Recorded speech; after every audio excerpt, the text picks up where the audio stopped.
Isang mapagpalang araw sa ating lahat. Ako ang inyong lingkod, Elijah Porcian Cortez, at welcome sa ating daily devotions.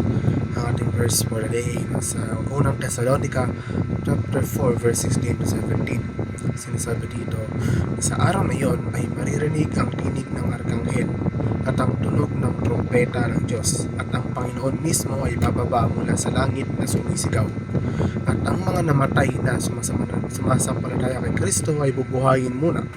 Pagkatapos, tayo namang mga buhay pa at natitira ay titipunin sa alapaap kasama ng binuhay upang salubungin ang Panginoon sa himpapawid. Sa gayon, makakapiling natin siyang magpakailanman.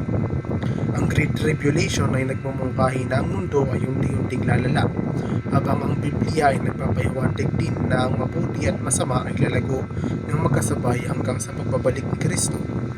Iba't ibang pananaw ang umiiral sa kung ano ang mundo ay karaniwang pumuputi o lumalala, na may ilang mga talata na nagbibigay diin sa paglago ng mabuti at masama.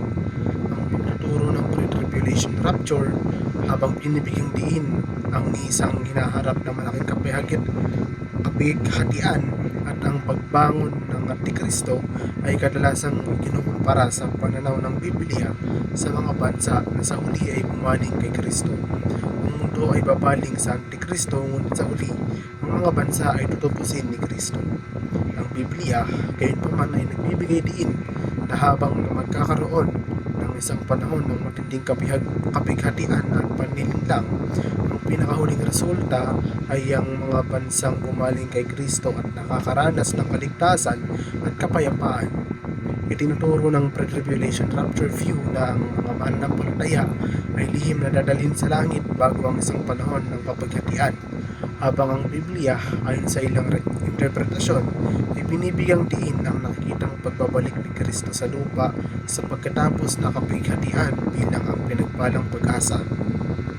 Ang mensahe ng Ebanghelyo na kadalasang nauugnay sa pananampalatayang Kristiyano ay pinaniniwala ang nagtataglay ng kapangyarihang makapagbabago na maaaring makaapekto sa mga individual, pamilya, komunidad at maging sa mga bansa.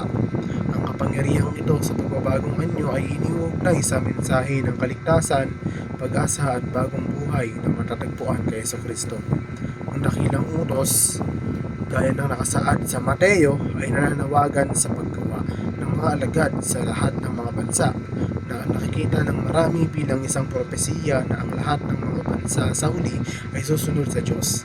Ang paniniwalang ito ay nagmumula sa pagkaunawa na ang utos ni Jesus ay isang panalautos na nag-uugat sa mga pangako ng Diyos na pagpapalain ng lahat ng mga tao patuloy sa pagpapalaganap ng Ebanghelyo at pagpapalago ng mga individual at komunidad. Muli, ako ang inyong lingkod, Elijah Porcian Valdez, at dito na nagtatapos sa aking daily devotions.